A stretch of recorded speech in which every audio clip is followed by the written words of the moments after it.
दोस्तों एक बार फिर आप सभी का यूपीएससी प्रीलिम्स टेस्ट सीरीज 2023 में स्वागत है। आज है फुल लेंथ की टेस्ट सीरीज और टेस्ट नंबर 6 है। टेस्ट नंबर 6 में आज पार्ट 3 है। क्वेश्चन नंबर 51 से 75 जो है क्वेश्चन आज हम लोग देखेंगे। इसके बाद एक पार्ट और होगा, पार्ट 4, उसमें हम 100 क्वेश्चन कंप्लीट कर लेंगे। इसके बाद आपको 100 क्वेश्चन की सेपरेट पीडीएफ हिंदी और इंग्लिश में अलग अलग व्याख्या के साथ आपको हमारे टेलीग्राम चैनल पर मिल जाएगा। ये हमारा टेलीग्राम चैनल आप यहाँ से स्कैन कर सकते हैं या फिर स्टडी ऑन आईएएस नाम से सर्च कर सकते हैं। आगे बढ़ने से पहले एक इन्फॉर्मेशन और दे दें, क्योंकि कुछ दिन पहले जैसे प्रीलिम्स नज़दीक आ रहा है तो कुछ दिन पहले से हमने एक स्टार्ट की है नई सीरीज कह सकते हैं या व्यवस्था कह सकते हैं, कुछ भी कह सकते हैं। कम्युनिटी बॉक्स में हम आपको छोटे छोटे पोस्ट देते हैं मैप बेस्ड, ठीक है, या माइंड मैप बेच देते हैं। तो वो आपको जो आप आधे घंटे का वीडियो देकर कवर करेंगे वो आपको 2 मिनट देकर कवर कर सकते हैं। तो ये सुविधा आपको टेलीग्राम पर मिल जाएगी या मैं डेली कम्युनिटी बॉक्स में पोस्ट करता हूँ। जैसे आर्ट एंड कल्चर से रिलेटेड जो भी इम्पोर्टेंट न्यूज़ थी या जिससे रिलेटेड क्वेश्चन आने की संभावना है, वो सब चीज़ें मैं पोस्ट करता हूँ, तो आप उसको भी देख सकते हैं। और अगर आपको चैनल पसंद आ रहा हो, टेस्ट पसंद आ रहा हो, चैनल को लाइक सब्सक्राइब शेयर भी कर सकते हैं। देखिए, जितना आप मिनिमम इनपुट डालकर मैक्सिमम आउटपुट ले सकें वो आपके एग्ज़ाम में फ़ायदा करेगा। तो मैंने मिनिमम आउटपुट आपको दिया है कम्युनिटी बॉक्स में जो पोस्ट डालकर, वो आपको जो 4 घंटे करंट अफेयर्स है वो ज़्यादा कवर करेगा। बहरहाल चलिए क्वेश्चन शुरुआत करते हैं। आज क्वेश्चन नंबर 51 को देखते हैं, पार्ट 3 का। इसमें पूछा पूर्व मीमांसा सिद्धांत या दर्शन के संदर्भ निम्नलिखित कथनों पर विचार करें, कौन सा कथन सही है। ऑप्शन 1, यह विचारधारा वेदों के पूर्ण अधिकार में विश्वास करती है। ऑप्शन 2, यह ब्रह्मांड की गतिविधि को बनाए रखने में यज्ञों और मंत्रों की शक्ति पर जोर देता है। तो यहाँ पर हिंदी में है, इधर इंग्लिश में है। जिसको जिस लैंग्वेज में अपनी सहजता या कंफर्टेबल महसूस करता है वो उस लैंग्वेज में पढ़ सकता है। तो आपको बताना है पूर्व मीमांसा सिद्धांत या दर्शन के बारे में इन दोनों में से कौन सा कथन जो है सही है। आपको पता ही होगा कि भारतीय सब कॉन्टिनेंट में जो है बहुत से दार्शनिक विचार और कई परंपराएं रही हैं। उनमें से कुछ परंपराएं या दर्शन कह सकते हैं, जिसमें वैशेषिक हो गया, न्याय हो गया, सांख्य हो गया, योग हो गया, पूर्व मीमांसा हो गया, वेदांत उत्तर मीमांसा के रूप में आप 6 दर्शन आपको पढ़ने को और जानने को मिलते हैं। और इनकी स्थापना की बात करें तो वैशेषिक दर्शन जो है ऋषि कणाद ने की थी, और न्याय दर्शन गौतम ने की थी। सांख्य दर्शन की बात करें तो कपिल मुनि ने की थी। योग के दर्शन की बात करें तो उसे पतंजलि ने की थी। और पूर्व मीमांसा जैमिनी और वेदांत या उत्तर मीमांसा जिसे कहते हैं उसे व्यास ने की थी। तो ये कुछ बेसिक इन्फॉर्मेशन हो गई। अब चलिए देखते हैं, इसमें पूछा है पूर्व मीमांसा सिद्धांत के बारे में। जैसा कि हम बता ही चुके हैं कि पूर्व मीमांसा सिद्धांत जो है जैमिनी द्वारा प्रतिपादित किया गया था, और यह ब्रह्मांड की गतिविधि को बनाए रखने और यज्ञों और मंत्रों की शक्ति पर जोर देता है, और यह विचारधारा वेदों के पूर्ण अधिकार में विश्वास करती है। ठीक है, तो इस प्रकार अगर देखेंगे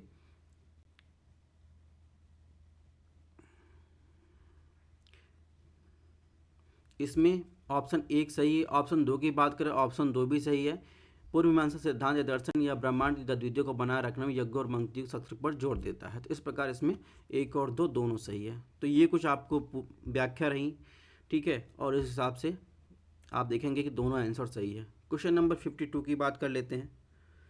52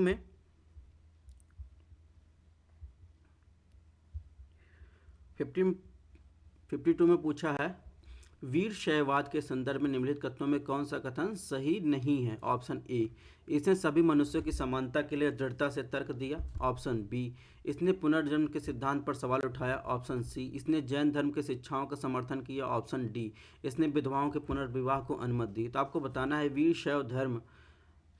शैववाद के संदर्भ में आपको बताना है कौन सा कथन सही नहीं है। चलिए फटाफट बताइए कि वीर शैववाद के संदर्भ में कौन सा कथन सही नहीं है।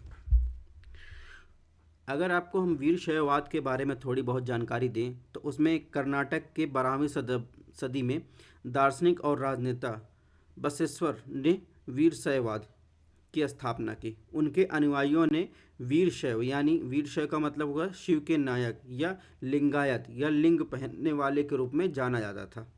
वीर शैव ने सभी मनुष्यों की समानता के लिए और जाति के बारे में ब्राह्मणवादी विचारों और महिलाओं के साथ दुर्व्यवहार, बाल विवाह के खिलाफ जोरदार तर्क दिया। वे सभी प्रकार के कर्मकांड और मूर्ति पूजा के भी खिलाफ थे। तो इस प्रकार ये वीरशैववाद की कुछ विशेषताएं थी। ठीक है। लिंगायतों की बात करें तो लिंगायतों ने जाति के विचार और ब्राह्मणों द्वारा कुछ समूहों को जिम्मेदार यानी आडंबर को चुनौती दी। उन्होंने पुनर्जन्म के सिद्धांत पर भी सवाल उठाए। तो कुल मिलाकर ये कुछ व्याख्या हमने की। तो इसमें देखेंगे इस प्रकार ऑप्शन सी जो होगा इसमें सही नहीं है, बाकी जो है इसमें तीनों सही है।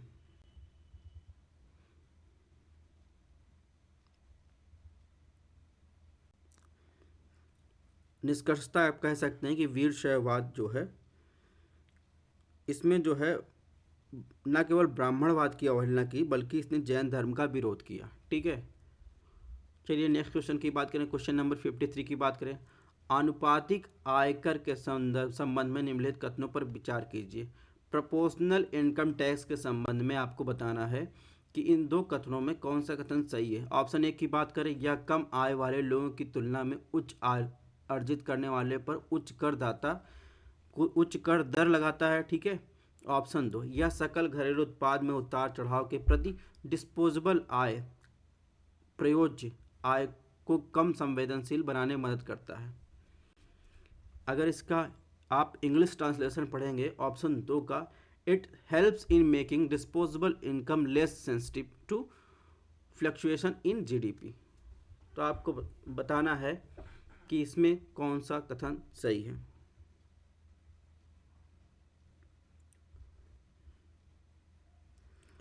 चलिए सबसे पहले आपको बता दें प्रोपोर्शनल इनकम टैक्स होता क्या है। प्रोपोर्शनल इनकम टैक्स सभी आय समूहों से आय के समान प्रतिशत पर लगाया जाता है। यानी प्रोग्रेसिव आयकर की बात करें तो निम्न आय वर्गों की तुलना में उच्च आय वाले समूहों के आयकर के बड़े प्रतिशत पर लगाया जाता है। ठीक है। तो इस प्रकार देखेंगे ऑप्शन एक इसमें जो है वो सही नहीं है। ऑप्शन दो की बात करें तो प्रोपोर्शनल इनकम टैक्स जो है ये इस प्रकार का एक स्वचालित स्टेबलाइजर के रूप में कार्य करता है,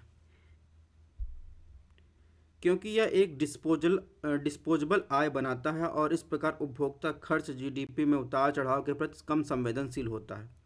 और जब सकल घरेलू उत्पाद में वृद्धि होती है तो प्रायोज्य आय भी बढ़ जाती है, लेकिन सकल घरेलू उत्पाद में वृद्धि से कम होती है तो क्योंकि इसका एक हिस्सा करों के रूप में लिया जाता है, इस यह खपत खर्च से ऊपर की ओर उतार चढ़ाव को सीमित करने में मदद करता है। तो मंदी के दौरान क्या होता है, मंदी के दौरान जब जीडीपी गिरती है तो खर्च करने योग्य आय कम तेजी से गिरती है और खपत उतनी ही नहीं गिरती जितनी कि अन्यथा गिर जाती है अगर कर देनदारी तय हो जाती है। तो इस प्रकार देखेंगे इसमें ऑप्शन दो है वो सही है, यानी ऑप्शन बी जो है वो सही है। यहाँ पे कुछ कंपैरिजन आपको दिए गए हैं प्रोग्रेसिव, रिग्रेसिव, प्रोपोर्शनल में, इसको आप पढ़ लीजिएगा अगर आपको व्याख्या में थोड़ी बहुत समझने में दिक्कत हुई हो। ठीक है। क्वेश्चन नंबर 54 की बात करें। निम्नलिखित में कौन सा शब्द नियमित वेतनभोगी रोजगार से दैनिक मजदूरी के काम करने वाले श्रमिकों के बदलाव का वर्णन करता है। अगर इसका इंग्लिश वर्जन पढ़ेंगे तो which of the following term describe the shift of labour from regular salaried employed to daily wages work. Option A कार्यबल का औपचारिकरण यानी फॉर्मलाइजेशन। ऑप्शन बी कार्यबल का नारीकरण यानी फेमिनाइजेशन। ऑप्शन सी कार्यबल का आकस्मिकरण यानी अस्थायीकरण। ऑप्शन डी उपरोक्त में से कोई नहीं। तो आपको बताना है कि ये जो चार कथन दिए गए हैं उनमें से कौन वर्णन कर रहा है ऐसा शब्द है जो वेतन भोगी रोजगार से दैनिक मजदूरी में के काम करने में श्रमिकों के बदलाव का वर्णन कर रहा है।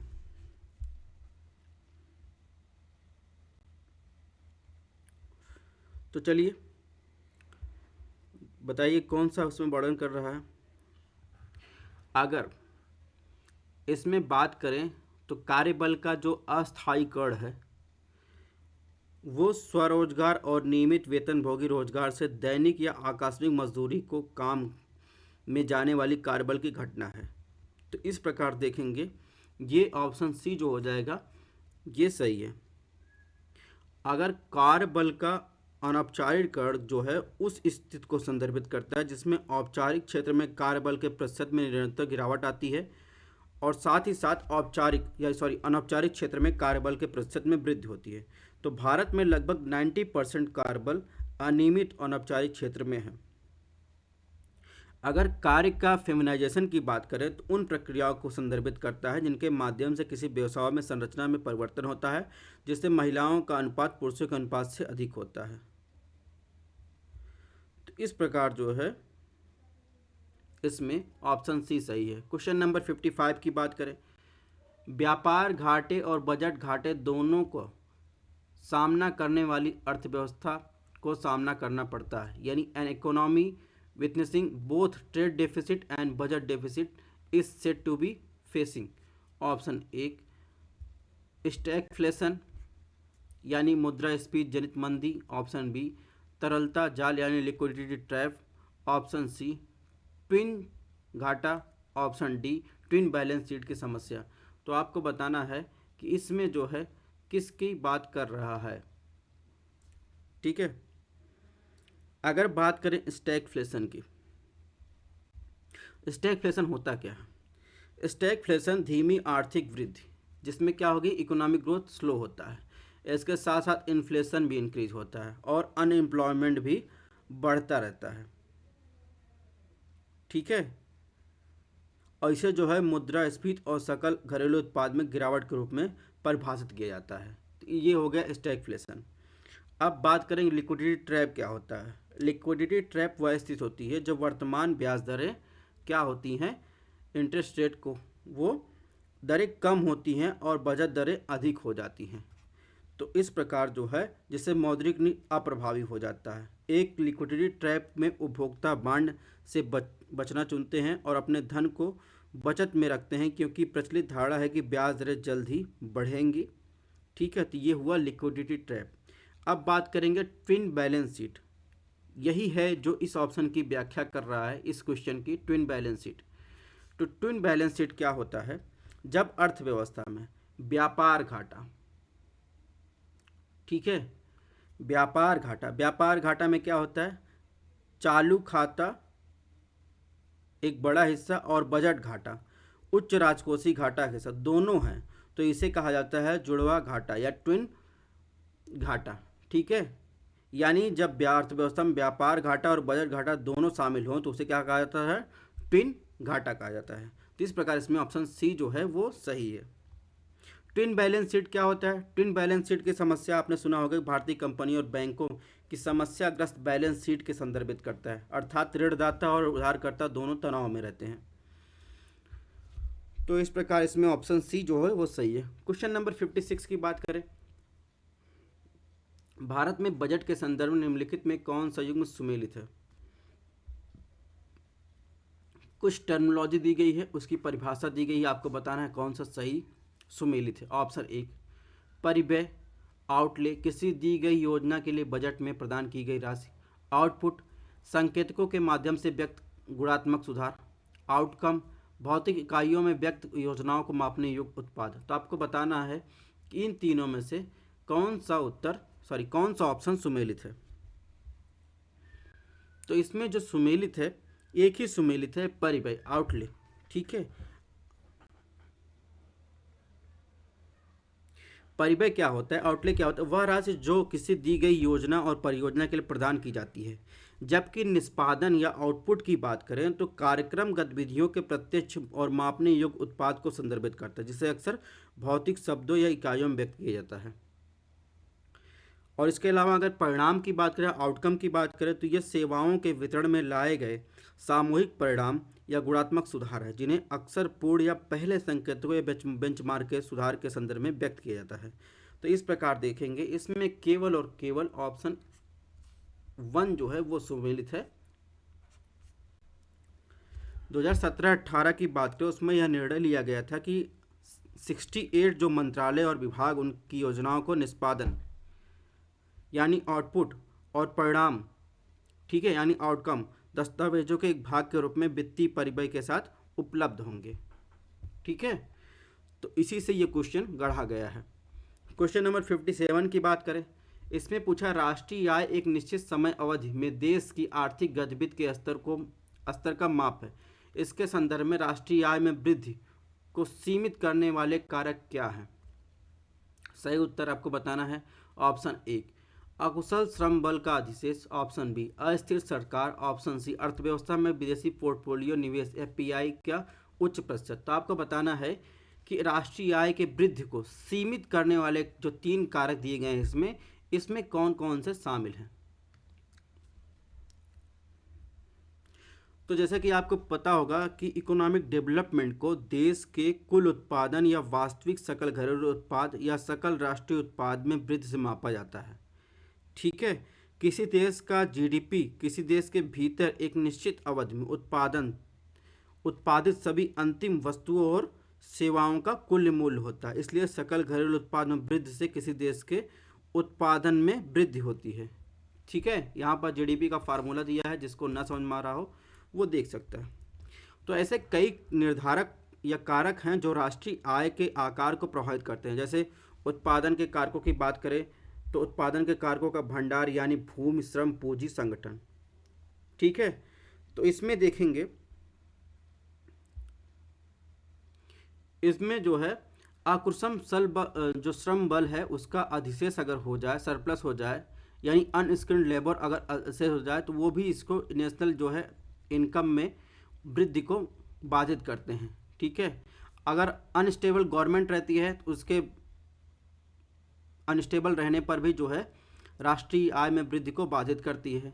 इसके अलावा अगर अर्थव्यवस्था में एफपीआई का उच्च प्रतिशत है, ठीक है, वो भी जो है आर्थिक विकास की जो है वृद्धि को सीमित करता है, क्योंकि ये स्टेबल नहीं रहता। ठीक है, तो इस प्रकार देखेंगे, इसमें ऑप्शन डी जो है वो सही है।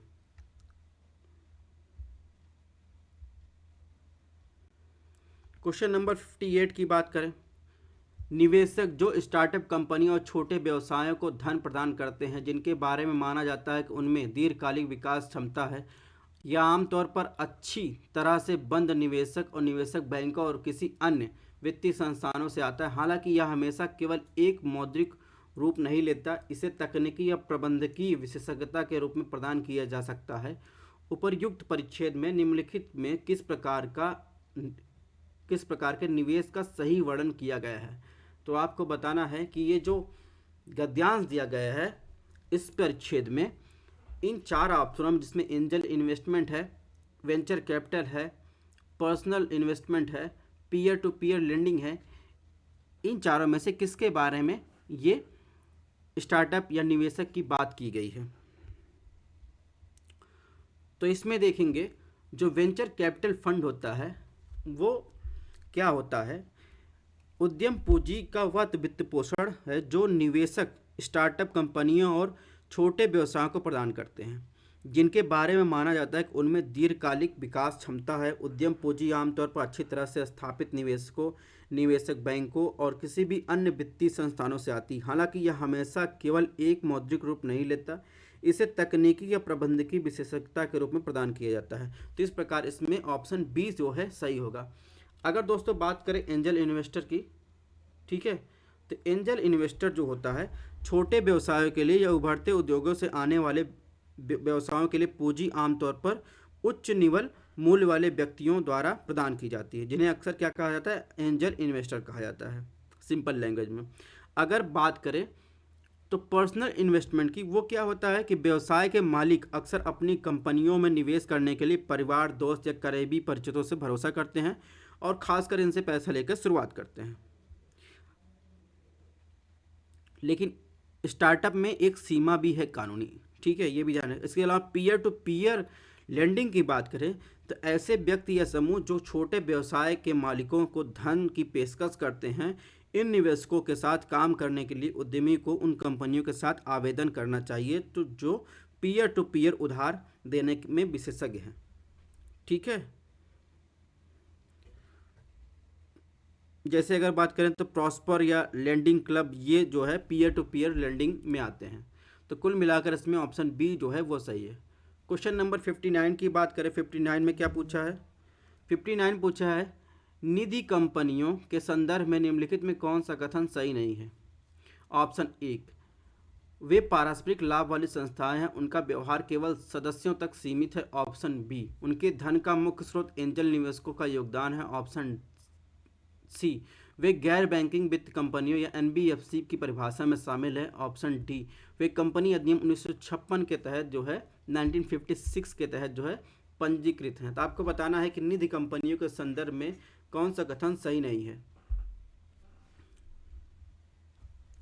तो अगर बात करें निधि कंपनी की, तो भारतीय संदर्भ में या भाषा में निधि का अर्थ होता है खजाना। हालांकि भारतीय वित्तीय क्षेत्र में केंद्र सरकार द्वारा निधि कंपनी के रूप में असूचित किसी भी पारस्परिक लाभ समाज को संदर्भित करता है। वे मुख्य रूप से अपने सदस्यों के बीच मितव्ययता और बचत की आदत पैदा करने के लिए बनाए जाते हैं। निधि व्यवसाय करने वाले कंपनियों अर्थात सदस्यों से उधार लेने, केवल सदस्यों को उधार देने एवं इसे निधि या अस्थायी निधि, लाभ निधि, म्यूचुअल बेनिफिट फंड और म्यूचुअल बेनिफिट कंपनी जैसे विभिन्न नामों से जाना जाता है। निधि जो है दक्षिण भारत में अधिक लोकप्रिय है और अत्यधिक स्थानीयकृत एकल कार्यालय संस्थान है। ठीक है, तो ये कुछ इसकी विशेषता थी। तो इस प्रकार इसमें देखेंगे ऑप्शन जो है वो बी जो है वो सही नहीं, यानी वे उनके धन का मुख्य स्रोत एंजल इन्वेस्टमेंट का योगदान है, ये बात जो है गलत है। बाकी ये जो इसमें लिखा गया एनबीएफसी की परिभाषा में शामिल, ये बात भी सही है और ये कंपनी अधिनियम 1956 के तहत पंजीकृत है। क्वेश्चन नंबर 60 की बात करें, आरआरबी के संबंध में यानी रीजनल रूरल बैंक के संदर्भ में निम्नलिखित कथनों पर विचार कीजिए, कौन सा कथन सही है। ऑप्शन एक, आरआरबी की स्थापना नरसिम्हन वर्किंग ग्रुप 1975 की सिफारिश के आधार पर की गई थी। ऑप्शन दो, यह क्षेत्रीय ग्रामीण बैंक इक्विटी केंद्र और संबंधित राज्य सरकार के पास समान अनुपात में होती है। ऑप्शन तीन, आरआरबी की प्राथमिकता प्राप्त क्षेत्र के उधार देने की मापदंड का पालन करना अनिवार्य नहीं है। तो इसमें बताना कौन सा कथन सही है, कौन सा कथन सही ये बताना है। तो चलिए पहले आपको आरआरबी समझा देते हैं।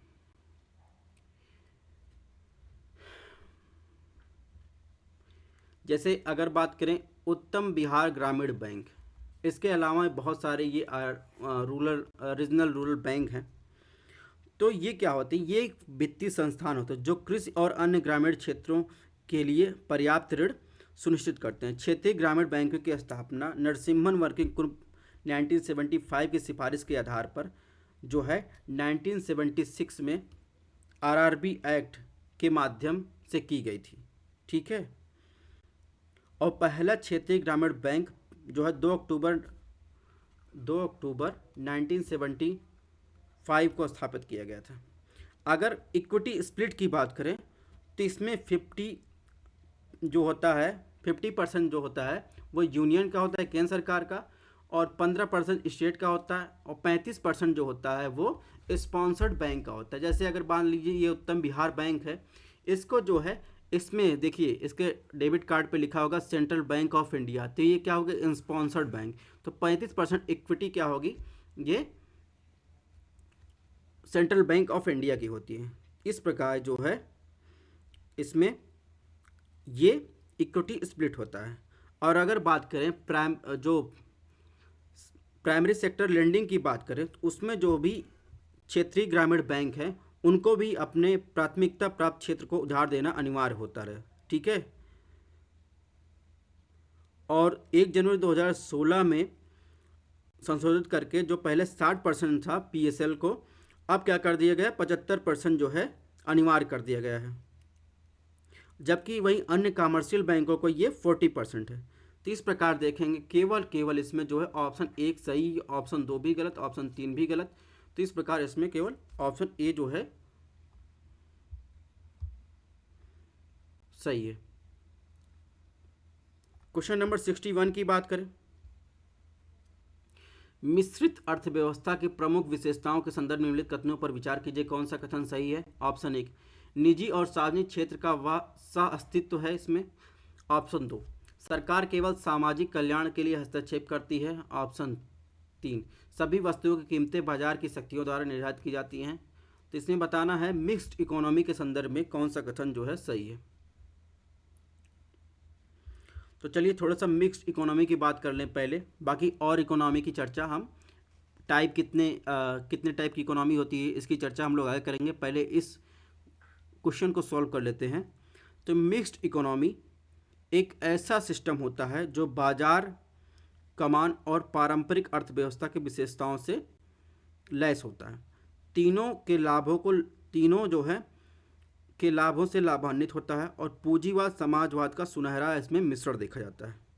अगर इसकी विशेषताओं की बात करें तो निजी और सार्वजनिक क्षेत्र सह अस्तित्व, इस प्रणाली के तहत सार्वजनिक निजी क्षेत्र का सह अस्तित्व होता है। सार्वजनिक क्षेत्र में रक्षा, बिजली, ऊर्जा, बुनियादी उद्योग आदि जैसे उद्योग स्थापित किए जाते हैं। दूसरी ओर निजी क्षेत्र में सभी उपभोक्ता वस्तु जो है उद्योग, कृषि, लघु उद्योग विकसित होते हैं। तो इस प्रकार देखेंगे ऑप्शन 1 जो है वो सही है। और इसमें जो इसमें ऑप्शन 2 लिखा गया कि सरकार केवल सामाजिक कल्याण के लिए हस्तक्षेप करती है मिक्स्ड इकोनॉमी में, ये बात गलत है। यानी लाभ, उद्देश्य और समाज कल्याण, एक मिश्रित अर्थव्यवस्था प्रणाली में पूंजीवाद, सामाजिक कल्याण जैसे समाजवादी अर्थव्यवस्था के लाभ, दोनों उद्देश्य शामिल होते हैं। तो इस प्रकार इसमें 2 गलत है। ऑप्शन 3 की बात करें तो ऑप्शन 3 भी गलत है, क्योंकि मूल्य निर्धारण करने के मामले में इस सिस्टम के तहत मूल्य तंत्र और विनिमय मूल्य एक साथ काम करते हैं। उपभोक्ता वस्तुओं के उद्योगों में आमतौर पर मूल्य तंत्र का पालन किया जाता है, हालांकि बड़ी कंपनी के समय राष्ट्रीय आपात स्थिति के दौरान कीमतों को नियंत्रित किया जाता है और सार्वजनिक वितरण प्रणाली को प्रभावी बनाना होता है। तो इस प्रकार इसमें 3 गलत है, यानी केवल जो है ऑप्शन बी जो है वो सही है। अब आपको दिखा देते हैं कुछ टाइप ऑफ इकोनॉमी की। तो ये कुछ टाइप ऑफ इकोनॉमी जिसके बारे में आपने पहले पढ़ा होगा कि on the basis of level of development में, यानी लेवल ऑफ डेवलपमेंट के आधार पर capitalist economy, socialist economy, mixed economy. On the basis of ownership and control के आधार पर क्या होता है डेवलप्ड इकोनॉमी, डेवलपिंग इकोनॉमी। ठीक है, ये कुछ डिवीज़न है, बाकी आपने सारी उसमें पढ़ा ही होगा। भारत किस में आएगा? भारत जो है मिक्स्ड इकोनॉमी में आएगा। ठीक है, क्वेश्चन नंबर 62 की बात करें तो आपको बताना है पेमेंट बैंक के संदर्भ में निम्नलिखित कथनों पर विचार कीजिए। ऑप्शन 1, वे मांग के साथ साथ सावधि जमा स्वीकार कर सकते हैं। ऑप्शन 2, वे एनबीएफसी व्यवसाय के लिए सहायक कंपनियां स्थापित कर सकते हैं। ऑप्शन 3, वे क्रेडिट कार्ड जारी नहीं कर सकते। आपको बताना है पेमेंट बैंक के संदर्भ में इसमें कौन सा ऑप्शन जो है सही है। ठीक है, तो आपको दिमाग में एक चीज़ बैठा लेनी है कि पेमेंट बैंक जो होते हैं, पेमेंट बैंक ये सब क्या है? Payment bank, Airtel payment bank, Paytm payment bank, Fino payments bank, India post payment bank, ठीक है, Jio payments bank, NSDL payment bank, ये सब क्या करते हैं? ऋण नहीं देते। ठीक है, और जब ऋण नहीं देते तो क्रेडिट कार्ड एक प्रकार का क्या है? ऋण ही है। ठीक है, तो इस प्रकार जो है ये चीज़ आपको दिमाग में बैठा लेनी है। बाकी अगर बात करें पेमेंट बैंक का उद्देश्य तो छोटे बचत, प्रवासी श्रमिकों, कम आय वाले परिवार, छोटे व्यवसाय, अन्य असंगठित क्षेत्रों की संस्थाओं, अन्य उपयोगकर्ता को जमा और उच्च मात्रा में निम्न मूल्य लेन देन को सक्षम करके वित्तीय समावेशन को बढ़ावा देना है। यानी ये रेमिटेंस तो स्वीकार कर सकते हैं, ठीक है, सेविंग को बढ़ावा देते हैं, वित्तीय समावेशन को बढ़ावा देते हैं। ठीक है, इनमें इनकी भूमिका है। और जो पेमेंट्स बैंक होते हैं वे गैर bank, PPI, NBFC, corporate, mobile telephone कंपनियों, super market chain, real sector सहकारी कंपनी, सार्वजनिक क्षेत्र की संस्थाएं हो सकते हैं। पेमेंट बैंक में भी बैंक भी इक्विटी ले सकते हैं। तो इस प्रकार जो है बाकी पेमेंट बैंक का और विशेषता इसमें दिया गया है जो मैंने बताया है शॉर्ट फॉर्म में, ये आप देख लीजिएगा। तो कुल मिलाकर इसमें केवल और 3 जो है वो सही है। बाकी अगर बात करेंगे वे मांग के साथ साथ सावधि जमा स्वीकार करते हैं, ये बात गलत है। वे एनबीएफसी व्यवसाय के लिए सहायक कंपनी के साथ स्थापित कर सकते हैं, ये बात भी गलत है। यानी केवल और केवल डी ऑप्शन सही है। क्वेश्चन नंबर 63 की बात कर लेते हैं। विश्व व्यापार संगठन के संदर्भ में निम्नलिखित कथनों पर विचार कीजिए, कौन सा कथन सही है। सॉरी। ऑप्शन 1, यह वैश्विक स्तर पर राष्ट्रों के बीच व्यापार के नियमों से निपटने वाला एकमात्र अंतर्राष्ट्रीय संगठन है। ऑप्शन 2, सभी प्रमुख निर्णय समग्र रूप से सदस्यता द्वारा लिए जाते हैं। ऑप्शन 3, भारत विश्व व्यापार संगठन का संस्थापक सदस्य है। तो आपको बताना है WTO के बारे में कौन सा कथन सही है। तो WTO एकमात्र वैश्विक अंतर्राष्ट्रीय संगठन है जो राष्ट्रों के बीच व्यापार के नियमों से निपटता है। तो इस प्रकार ऑप्शन 1 जो है वो सही है। ऑप्शन 2 की बात करें तो ऑप्शन 2 भी सही है, यानी विश्व व्यापार संगठन जो है अपनी सदस्य सरकारों द्वारा चलाया जाता है। ठीक है, सभी प्रमुख निर्णय समग्र रूप से सदस्यता द्वारा यानी सदस्य द्वारा लिए जाते हैं, या तो मंत्रियों द्वारा जो आमतौर पर हर 2 साल में जो मिनिस्ट्रियल बैठक होती है, या राजदूतों द्वारा जो जिनेवा में नियमित रूप से मिलते हैं। ठीक है, ऑप्शन 3 की बात करें, ऑप्शन 3 भी सही है। भारत जो है 1 जनवरी 1995 को विश्व व्यापार संगठन जो है के निर्माण ने द्वितीय विश्व युद्ध की समाप्ति के बाद जो है अंतर्राष्ट्रीय व्यापार का सबसे बड़ा सुधार हुआ था, और भारत जो है 1 जनवरी 1995 को ही जो है विश्व व्यापार संगठन में शामिल हुआ था, और वह उसके संस्थापक सदस्यों में से एक है। तो इस प्रकार इसमें ऑप्शन डी है वो सुमेलित है या सही कह सकते हैं। क्वेश्चन नंबर 64 की बात करें, IMF के बारे में, ठीक है, इंटरनेशनल मॉनेटरी फंड के बारे में निम्नलिखित कथनों पर विचार करें। ऑप्शन 1, IMF के प्रत्येक सदस्य देश को विश्व अर्थव्यवस्था में इसकी सापेक्ष स्थिति के आधार पर एक कोटा सौंपा गया है। ऑप्शन 2, IMF ऋण के लिए संसाधन मुख्य रूप से कोटा के भुगतान के माध्यम से सदस्य देशों द्वारा प्रदान किए जाते हैं। ऑप्शन 3, कोटा में किसी भी परिवर्तन को कुल मतदान शक्ति के 85% बहुमत से अनुमोदित किया जाना चाहिए। तो आपको कौन बताना है कौन सा इसमें सही है IMF के संदर्भ में। अगर ऑप्शन 1 और 2 की बात करें तो दोनों सही है। ठीक है, यानी IMF जो है कोटा आधारित क्या है, संस्था है। अभी और डाटा हम आपको नेक्स्ट स्लाइड में दिखाएंगे। और कोटा IMF की वित्तीय और शासन संरचना के निर्माण का खंड है। एक व्यक्तिगत सदस्य देश का कोटा मोटे तौर पर विश्व अर्थव्यवस्था में इसकी सापेक्ष स्थिति को दर्शाता है। कोटा जो होता है SDR IMF के खाते की इकाई को अंकित करता है। ठीक है, तो इस प्रकार जो है इसमें 1 और 2 दोनों सही है। ऑप्शन 3 की बात करें तो ऑप्शन 3 भी सही है, यानी कोटा में भी किसी भी परिवर्तन को कुल मतदान शक्ति 85% बहुमत के अनुमोदित किया जाना चाहिए। तो इस प्रकार इसमें ऑप्शन डी जो है वो सुमेलित है। IMF जो है 189 देशों का 189 कंट्री का संगठन है जो वैश्विक मौद्रिक सहयोग को बढ़ावा देने के लिए, वित्तीय स्थिरता सुनिश्चित करने के लिए, अंतर्राष्ट्रीय व्यापार को सुविधाजनक बनाने के लिए, उच्च रोजगार, सतत विकास को बढ़ावा देने के लिए, दुनिया भर में गरीबी को कम करने के लिए काम करता है। और ये 1945 में बनाया गया। ठीक है, तो ये कुछ आंकड़े हैं, ये आपको ध्यान रखने हैं। बाकी इन तीनों में सही है। अब IMF का जो है लेटेस्ट आंकड़ा आप देख लीजिए। ये करेंसी वेटेज है इन IMF SDR बास्केट। आपको पता होना चाहिए जो SDR बास्केट होता है उसमें कुछ करेंसी होती हैं, वो करेंसी मिलकर बनी होती है SDR बास्केट, जिसे विशेष क्या कहते हैं, विशेष आहरण अधिकार हिंदी में कहते हैं। ठीक है, इसमें क्या शामिल होता है, US डॉलर शामिल होता है, यूरो शामिल होता है, येन जहाँ शामिल होता है, सॉरी युआन शामिल होता है, येन शामिल होता है, पाउंड। US डॉलर आपको पता है USA अमेरिका की है, यूरो यूरोपियन यूनियन, युआन कहाँ की है, युआन कहाँ की है, चीन की है, येन कहाँ की है, ये जापान की है, पाउंड इंग्लैंड की है। तो इस प्रकार जो है इसमें 5 जो ये करेंसी उनको मिलाकर जो है SDR बास्केट बनता है। ठीक है, अब देखेंगे कि इसमें शेयर क्या है। तो शेयर अलग अलग, ये नया डाटा है, तो आप देख सकते हैं कि इसमें जो है SDR में चीन का शेयर जो है बढ़ा है। ठीक है, इसके बाद अगर यूरोपियन यूनियन की बात करें उसमें यूरोपियन यूनियन का शेयर कम हुआ है और अमेरिका का शेयर बढ़ा है। येन के शेयर की बात करेंगे, जापान का भी शेयर कम हुआ है और इसमें पाउंड, पाउंड का भी शेयर कम हुआ है। तो ये डाटा आपको याद नहीं रखना है। मेन डाटा ये क्या है, एसडीआर में ये 5 जो है करेंसी शामिल होती हैं, किस किस देश से संबंधित है ये आपको ध्यान रखना है। क्वेश्चन नंबर 65 की बात करें, सीमित देयता भागीदारी लिमिटेड लाइबिलिटी पार्टनरशिप एलएलपी के संदर्भ में निम्नलिखित कथनों पर विचार कीजिए, कौन सा कथन सही है। ऑप्शन 1,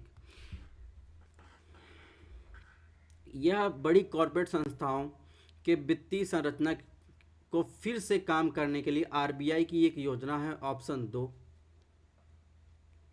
यह एक कॉरपोरेट संरचना जो कम अनुपालन लागत पर एक साझेदारी के लचीलेपन और कंपनी के सीमित देयता के लाभों को जोड़ती है। ऑप्शन 3, सीमित देयता भागीदारी में एफडीआई की अनुमति नहीं है, लेकिन वे वित्तीय बाजारों से धन जुटा सकते हैं। तो आपको बताना है कि लिमिटेड लाइबिलिटी पार्टनरशिप के संदर्भ में इन तीनों में से कौन सा कथन सही है। अगर ऑप्शन 1 की बात करें तो ऑप्शन 1 जो है वो गलत है, यानी कॉरपोरेट मामलों के मंत्रालय ने एलएलपी यानी लिमिटेड लाइबिलिटी पार्टनरशिप को मंजूरी दे दी है। यह एक वैकल्पिक कॉरपोरेट व्यवसाय रूप है जो किसी कंपनी की सीमित देयता और साझेदारी के लचीलेपन का लाभ देता है। ऑप्शन 2 की बात करें तो ऑप्शन 2 सही, यानी दूसरे शब्दों में यह एक कॉरपोरेट संरचना है जो कम अनुपालन लागत पर एक साझेदारी के लचीलेपन और कंपनी की सीमित देयता को लाभों को जोड़ती है। ऑप्शन 3 की बात करें तो ऑप्शन 3 जो है गलत है, यानी यह उन क्षेत्र गतिविधियों से संचालित एलएलपी में स्वचालित मार्ग के तहत एफडीआई की अनुमति है, जहां स्वतः या स्व मार्ग के माध्यम से 100% एफडीआई की अनुमति है और एफडीआई से जुड़ी कोई प्रदर्शन यानी सख्त शर्तें नहीं हैं। तो इस प्रकार इसमें कौन सा कथन सही है, ऑप्शन 2 है वो सही है। क्वेश्चन नंबर 66 की बात करें, शुष्क बर्फ के संदर्भ में निम्नलिखित कथनों पर विचार कीजिए। ऑप्शन 1, शुष्क बर्फ हाइड्रेटेड हाइड्रेटेड या फिर H2O का ठोस रूप है। ऑप्शन 2, इसका तापमान पानी की बर्फ की तुलना में कम होता है। ऑप्शन 3, इसका उपयोग अनाज और अनाज उत्पादों को बंद कंटेनरों में कीट गतिविधियों को रोकने के लिए किया जाता है। कौन सा कथन सही है।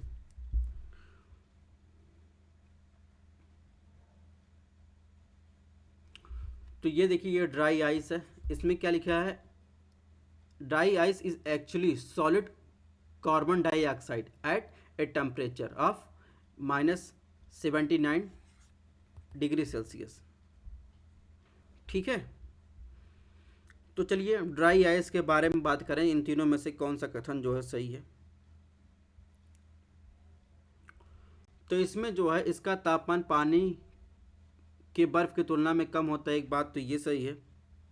दूसरा, इसका उपयोग अनाज और अनाज उत्पादों को बंद कंटेनरों को कीट से रोकने के लिए किया जाता है। ठीक है, शुष्क बर्फ कार्बन डाइऑक्साइड का ठोस रूप होता है जो यहाँ पर लिखा गया है, इसके हिसाब से ये जो है गलत है, बाकी दोनों ऑप्शन सही है। क्वेश्चन नंबर 67 की बात करें, निम्नलिखित कथनों पर विचार करें। ऑप्शन 1, मेटावर्स डिजिटल स्पेस को संदर्भित करता है जो वर्चुअल रियलिटी यानी वीआर या ऑगमेंटेड रियलिटी यानी एआर के उपयोग को अधिक जीवंत हो जाते हैं। ऑप्शन 2, उपस्थित इंटर ऑपरेबिलिटी मानकीकरण मेटावर्स के प्रमुख पहलू हैं। कौन सा कथन जो है गलत है। तो मेटावर्स का मतलब क्या होता है, मेटा का मतलब मेटा और ब्रह्मांड।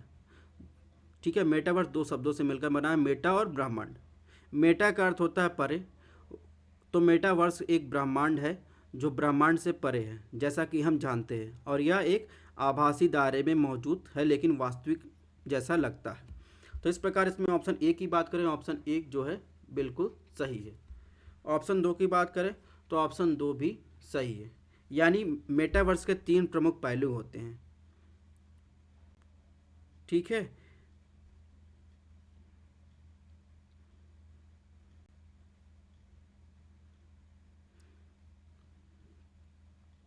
जिसमें आभासी वास्तविकता होती है, इंटरऑपरेबिलिटी होती है, और एक होता है मानकीकरण।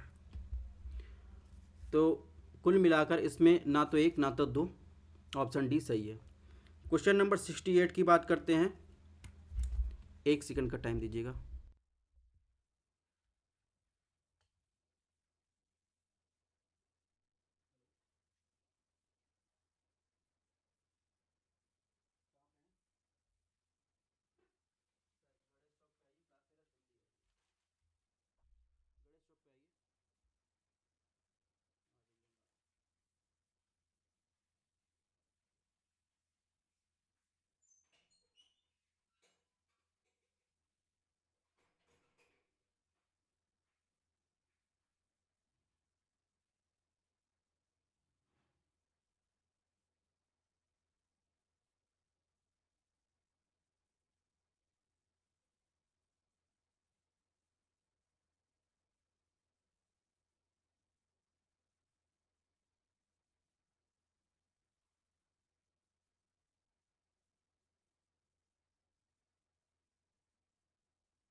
Sorry for disturbance. तो हम लोग कहाँ थे? क्वेश्चन नंबर 68 देख रहे थे।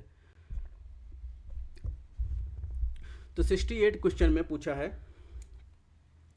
क्वांटम डॉट्स मानव निर्मित नैनो स्केल क्रिस्टल हैं जो इलेक्ट्रॉन को ले जा सकते हैं, और क्वांटम डॉट्स के संभावित अनुप्रयोगों यानी एप्लीकेशन में निम्नलिखित में से क्या शामिल है? ऑप्शन 1 सौर cell, option 2 LED, 3 single electron transistor, 4 medical imaging, 5 cell biology research. तो आपको बताना है क्वांटम डॉट्स मानव निर्मित जो है नैनो स्केल क्रिस्टल हैं जो इलेक्ट्रॉन को ले जा सकते हैं। तो क्वांटम डॉट्स में संभावित जो एप्लीकेशन है वो इन पांचों में से किस में क्वांटम डॉट्स का उपयोग किया जा सकता है? ठीक है। तो अगर बात करें एप्लीकेशन की कहाँ कहाँ क्वांटम डॉट्स का उपयोग किया जा सकता है, तो सबसे पहले देखिए इन पांचों में जो है क्वांटम डॉट्स का उपयोग किया जा सकता है। ठीक है।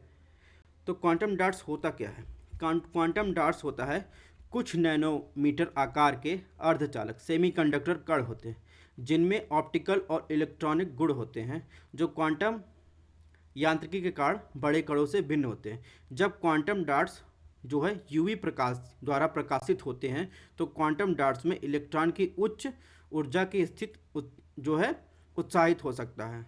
तो इस प्रकार अगर बात करें तो इसके आधार पर इन पांचों में इसका एप्लीकेशन यानी यूज हो सकता है क्वांटम डॉट्स का। नेक्स्ट क्वेश्चन की बात करें, क्वेश्चन नंबर 69 मोलनुपिरवीर शब्द जो है के संदर्भ निम्नलिखित बातें की गई हैं। ऑप्शन 1 वन्य जीव ट्रैकिंग के लिए रेडियो कॉलर, ऑप्शन 2 वायरल रोगों का प्रसार, option C broad spectrum antiviral दवा, ठीक है, ऑप्शन डी जैव उर्वरक उत्पादन। तो आपको बताना है कि मोलनुपिरवीर शब्द जो है इन चारों में से किसकी व्याख्या करता है, यानी मोलनुपिरवीर शब्द जो है किससे संबंधित है इन चारों में से। ठीक है। तो जैसा कि आपको इमेज से ही लग रहा होगा कि ये है क्या है? कैप्सूल है। और किसका कैप्सूल है? ये जो है एक एंटीवायरल ड्रग है। ठीक है, ब्रॉड स्पेक्ट्रम एंटीवायरल ड्रग है।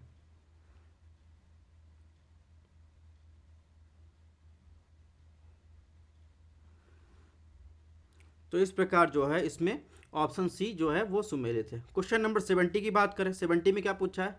नासा के पार्कर सोलर प्रोब मिशन के संदर्भ निम्नलिखित कथनों पर विचार कीजिए, कौन सा कथन सही है? ऑप्शन 1 पार्क सोलर प्रोब सूर्य की ऊपरी वायुमंडल कोरोना से होकर गुजरा है, ऑप्शन 2 पार्कर ने सौर हवा में चुंबकीय जिगजैग संरचनाओं की खोज की जिन्हें स्विचबैक कहा जाता है, ऑप्शन 3 इससे यह समझने में मदद मिलेगी कि तेज सौर हवाओं या सोलर विंड के घटक कहाँ और कैसे निकलते हैं। तो आपको बताना है कि नासा के पार्कर सोलर प्रोब मिशन के संदर्भ में इन तीनों में से कौन सा कथन सही है। तो नासा का पार्कर सोलर प्रोब मिशन सूर्य को छूने वाला इतिहास का पहला अंतरिक्ष यान बन गया है।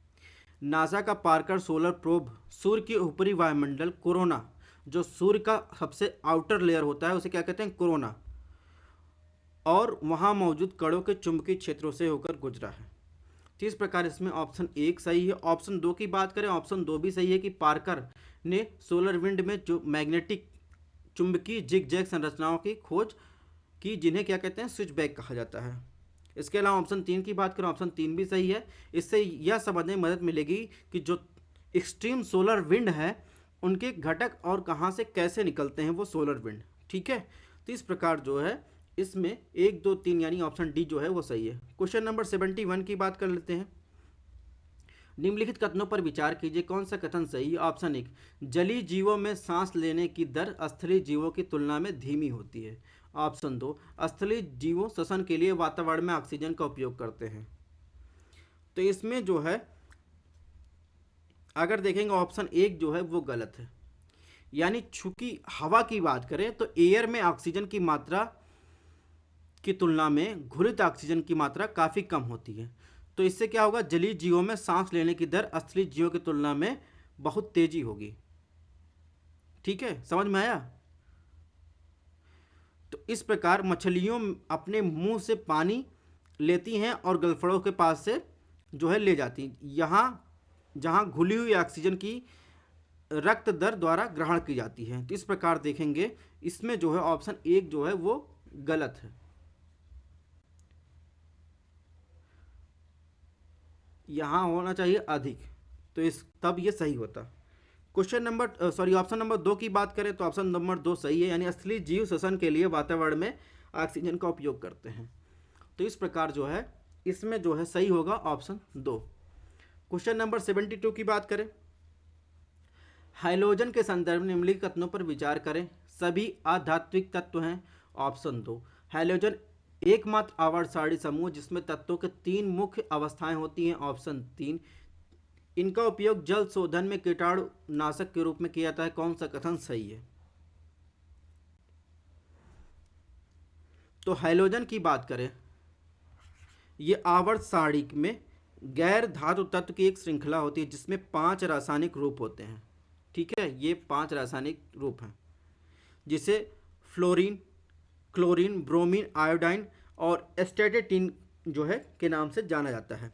हाल ही में कृत्रिम रूप से बनाया गया तत्व 117 टेनिसीन भी एक हैलोजन हो सकता है। आधुनिक जो है IUPAC नामकरण में है और इस समूह 17 रूपों में जाना जाता है। नहीं, यानी इस समूह को क्या कहते हैं? समूह 17 यानी समूह 17 या ग्रुप 70 रूप में जाना जाता है। इस प्रकार ऑप्शन 1 जो है वो सही है। ऑप्शन 2 की बात करें तो ऑप्शन 2 भी सही है। सॉरी, ऑप्शन 2 भी सही, यानी हाइड्रोजन एकमात्र आवर्त सारणी समूह जिसमें तत्वों के 3 मुख्य अवस्थाएं होती हैं।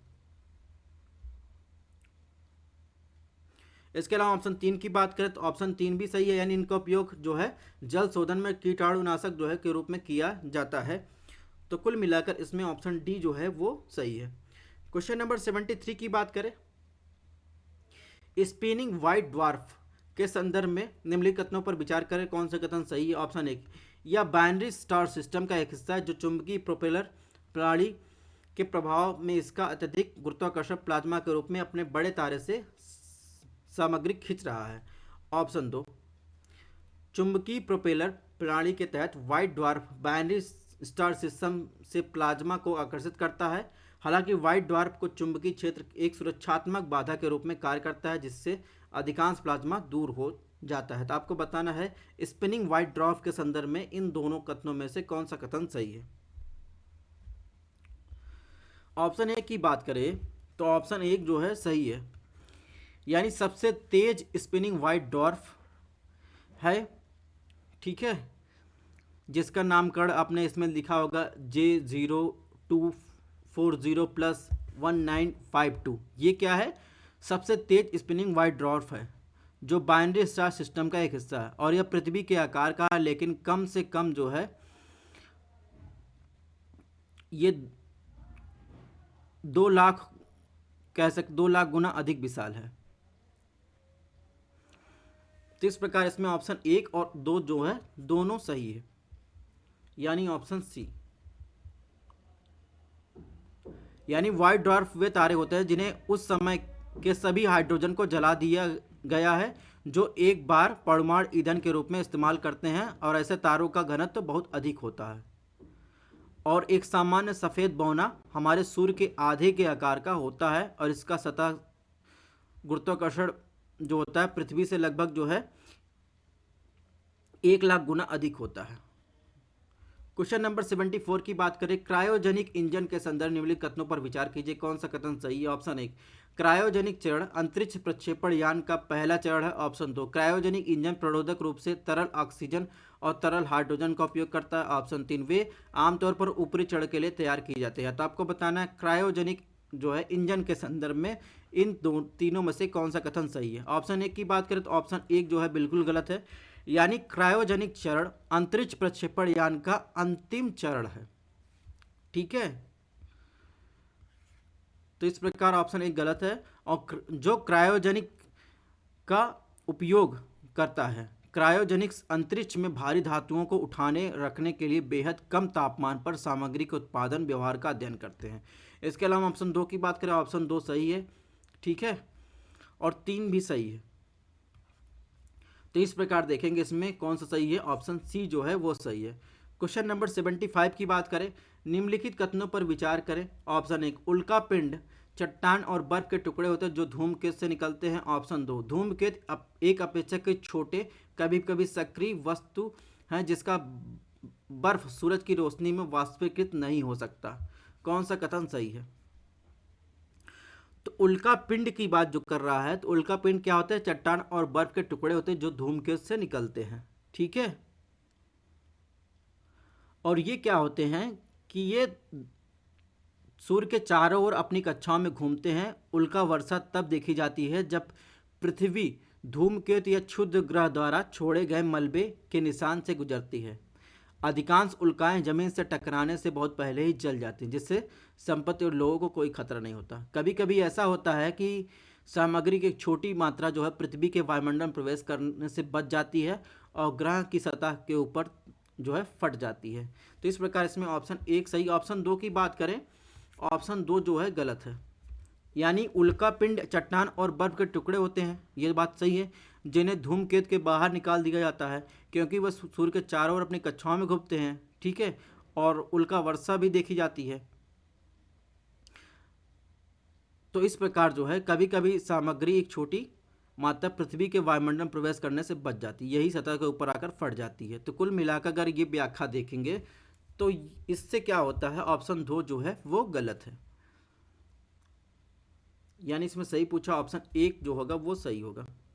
क्वेश्चन नंबर ये रहा हमारा 75 तक का टारगेट। मिलते हैं पार्ट 4 में 75 से जो है 100 क्वेश्चन की तरफ। डेली शाम को जो है 3 बजे टेस्ट होता है और इसकी PDF आपको हमारे टेलीग्राम चैनल पर मिलेंगी। अगर आपको टेस्ट पसंद आया हो तो जो है चैनल को सब्सक्राइब लाइक भी कर सकते हैं। थैंक्स फॉर वॉचिंग, मिलते हैं नेक्स्ट टेस्ट में।